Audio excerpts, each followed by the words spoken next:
ఇండియాలో రూపాయి మీద జరిగే వ్యాపారం ఎంత?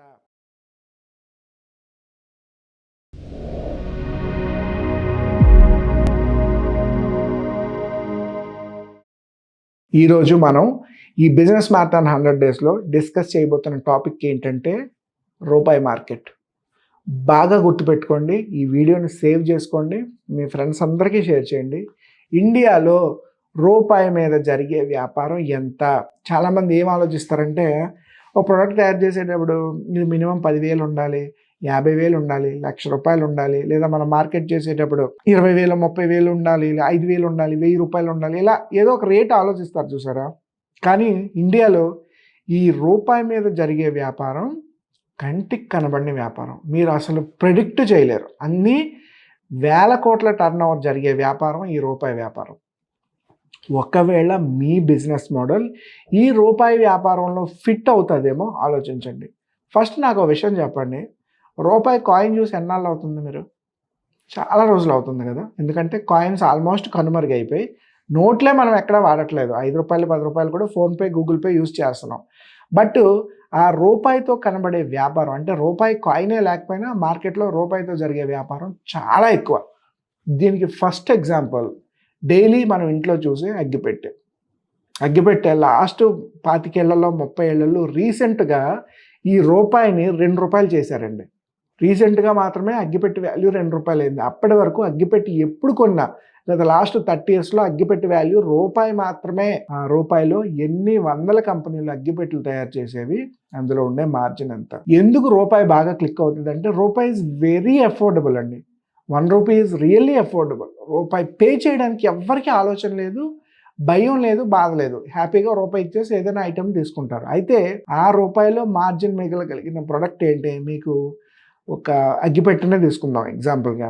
ఈ అగ్గిపెట్టె నిజానికి తయారవడానికి 50 పైసలు 60 పైసలు ఖర్చు అవుతుంది. మ్యానుఫ్యాక్చరింగ్ యూనిట్లో ఒక అగ్గిపెట్టె, ఆ బాక్సు షీటు, అందులో 30, 25 అగ్గిపుల్లలు పెట్టి ప్యాక్ చేసి మార్కెట్లో డిస్ట్రిబ్యూట్ చేయడానికి వాడికి అయ్యే ఖర్చు ఒక 50 పైసలు అనుకుందాం. అంటే ₹10 ఒక అగ్గిపెట్టి మ్యాచ్ బాక్స్ తయారవుతుంది. ఈ తయారైన అగ్గిపెట్టి డీలర్ దగ్గరికి 60 పైసలకు వస్తుంది, డిస్ట్రిబ్యూటర్ దగ్గరికి 75 పైసలకు వస్తుంది, రిటైలర్కి ఒక 90 పైసలకు వస్తుంది. ఆ రిటైలర్ ఏం చేస్తాడు? మార్కెట్లో మనకి రూపాయికి అమ్ముతాడు. అంటే రిటైలర్కి ఎంత మిగులుతుంది? ₹10, డీలర్కి 10 పైసలు, డీలర్కి 10 పైసలు, డిస్ట్రిబ్యూటర్కి 10 పైసలు. అందరూ 10 పైసల మార్జిన్లోనే ఉన్నారు. బట్ రోజుకి ఎన్ని అగ్గిపెట్టెలు సేల్ అవుతాయి? ఇండియాలో ఎన్ని టెంపుల్స్, ఎన్ని హౌసెస్, వాళ్ళు డైలీ పూజ చేసే వాళ్ళు ఉంటారు, డైలీ క్యాండిల్ వెలిగించే వాళ్ళు ఉంటారు, బిజినెస్లు చేసే చోట అగ్గిపుల్లను వెలిగిస్తూ ఉంటారు, స్మోక్ చేసే వాళ్ళు అగ్గిపుల్లను యూజ్ చేస్తూ ఉంటారు. ఇలా ఈ అగ్గిపెట్టి యూసేజ్ కంటికి కనబడి చాలా పెద్ద మార్కెట్. అంటే రూపాయిలో ఎంత మనీ సర్క్యులేషన్ అవుతుందో మీరు ఒకసారి గూగుల్ ఓపెన్ చేసి per day match box sales అని మీరు సెర్చ్ చేస్తే యూ విల్ రియల్లీ సర్ప్రైజ్డ్. అంత ఎక్కువ వ్యాపారం జరుగుతుంది. ఆ ఫిగర్ ఏంటో చూడండి. మనం చాలా ఫ్రీక్వెంట్గా చూస్తుంటాం ₹1 షాంపూ ప్యాకెట్స్. మనం ట్రావెల్ చేసేటప్పుడు వీళ్ళ మెజారిటీ ఆఫ్ ద పీపుల్ ఇళ్లలో కూడా ₹1 షాంపూ శాషే ఉపయోగిస్తున్నారు. దాని కాస్ట్ కూడా ₹1. అది కూడా 40 పైసలకో 50 పైసలకో తయారవుతుంది. మార్కెట్కి 60, 65 పైసలకు వస్తుంది. డీలర్కి ఒక 70 పైసలకు వస్తుంది, రిటైలర్కి ఒక 80 పైసలకు వస్తుంది. వాడు ఆ 10 పైసలు 11 పైసల మార్జిన్ మీకు తిరిగి అమ్ముతున్నాడు. అక్కడ కూడా మిగిలేది పైసలే. కానీ ఒకరోజు ఇండియాలో ఎంతమంది ఆ చిక్ షాంపూవో, క్లినిక్ ప్లస్సో, ఇంకోటో షాంపూ ప్యాకెట్ని ఉపయోగిస్తారు? ఎంత ఎక్కువ కన్జంప్షన్ జరుగుతుంది అనేది మీరు ఆలోచించిన రోజున ఈ రూపాయి మార్కెట్ కూడా అంత ఎక్కువగా కనిపిస్తుంది. దీనికి one of the greatest best example ఏంటంటే, మన తెలుగు స్టేట్స్ నుంచి స్టార్ట్ చేసిన క్రేన్ వక్కపొడి ప్యాకెట్లు.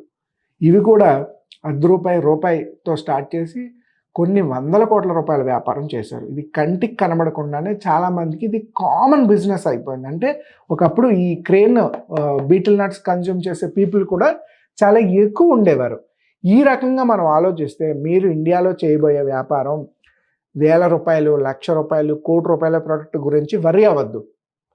₹1తో మీరు ఏవైనా తయారు చేయగలరేమో ఆలోచించండి. అలా ఆలోచించిన రోజున మన బిజినెస్ మోడల్ 100% ప్రాఫిటబుల్. ఎందుకంటే రూపాయి ఎఫోర్డ్ చేయడానికి ఎవడూ ఆలోచించడు, రూపాయి ఎఫోర్డ్ చేయడానికి ఎవడూ బార్గెన్ చేయడు.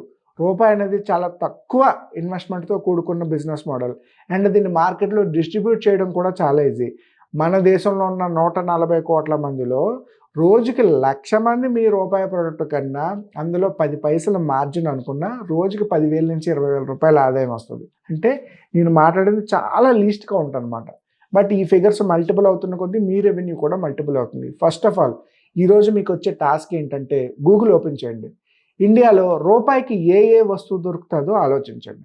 చిక్ షాంపూ, అగ్గిపెట్టె, ఇంకొకటో దాని మ్యానుఫ్యాక్చరింగ్ కాస్ట్ ఎంతో చూడండి, రిటైలర్ కాస్ట్ ఎంతో చూడండి, దాని మీద మిగిలే మార్జిన్ ఎంతో చూడండి, పర్ డే ఎన్ని సేల్స్ అవుతాయో కూడా చూడండి. అలా ఆ కంపెనీ తాలూకా టర్న్ ఓవర్ ఎంతో ఐడెంటిఫై చేయండి. ఈ ప్రతిదీ నేను చెప్తే కరెక్ట్ కాదు, మీరు కూడా కొంత మీ అంతటా మీరు రీసెర్చ్ చేస్తే మీకు కొన్ని విషయాలు తెలుస్తాయి. దానివల్ల బిజినెస్ ఓకే ఎంత బాగుంటుందా, రూపాయితో ఇన్ని వందల వేల కోట్ల రూపాయల వ్యాపారం చెయ్యొచ్చా అన్న క్లారిటీ మీకు కూడా వస్తుంది. మరిన్ని బిజినెస్ స్టార్టప్ వీడియోల కోసం ఈ సిరీస్ని ఫాలో అవ్వండి, మీ ఫ్రెండ్స్ అందరితో షేర్ చేయండి.